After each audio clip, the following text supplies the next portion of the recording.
Christine is asking, what is the impact of this work when I don't have children? Who will it impact? And then also asks, how can our past and future ancestors be affected by the choices we make and live in the here and now? And if not, what is the effect of this training on our present choices? Yeah, so like when we speak about ourselves, of course, there's a genetic lineage.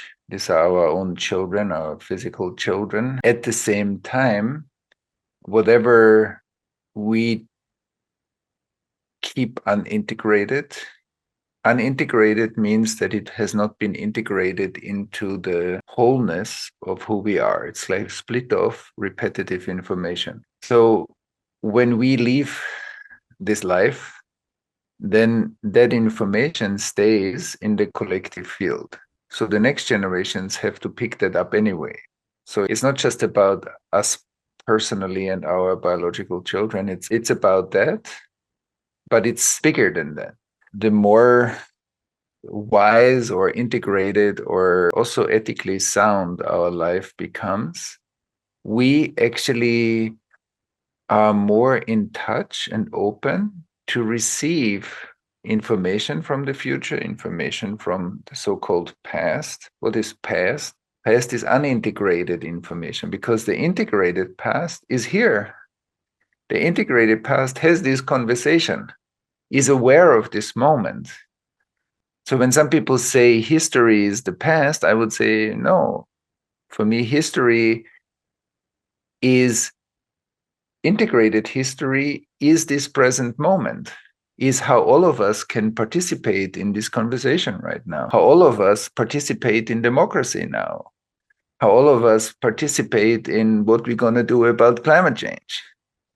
So integrated history is the resilience and the intelligence that life developed until this moment to be able to do what we are doing and to use the technology that we are creating together.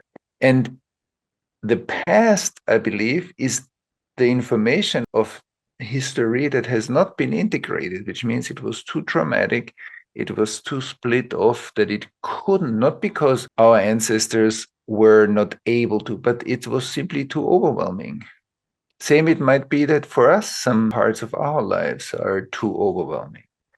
That's not the sign of weakness, or that's not the sign of that we can't do it. That simply sometimes things are very painful and very traumatizing. But we learn more and more to apply tools or technologies or therapy methods that help us to integrate more of that and learn.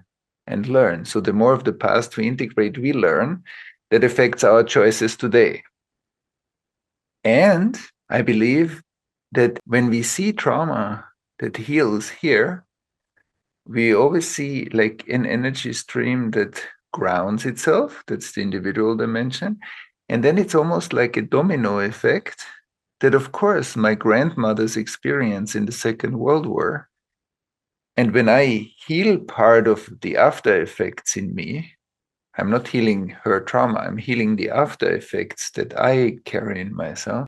Then there is a ripple effect that illuminates the past more. It's like as if more oxygen comes and opens the past that is closed.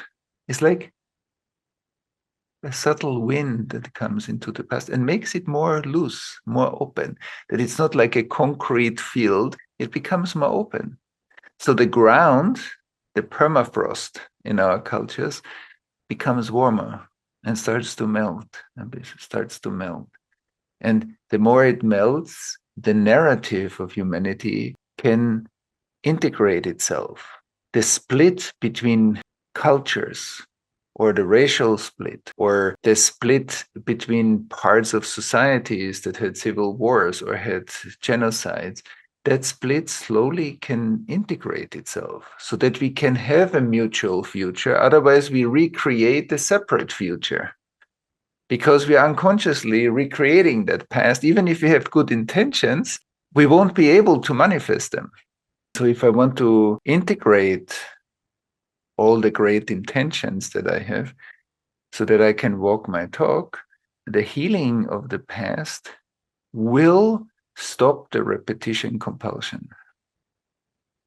which means, wow, we can do something to stop certain cycles of violence, of toxicity, of dishonesty, of hurt, many other cycles to really have a different future.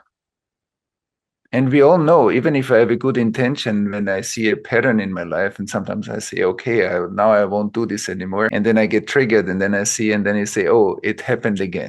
I had again a similar argument in my relationship, or a similar situation with a family member or a coworker that kind of triggered me. So the good intention is one thing, but the unconscious process behind it is often still working. And so because of that, I think opening up the ground that is frozen to let the anesthesia slowly fade and integrate the ancestral narrative literally opens us up to have a different future, a sustainably different future.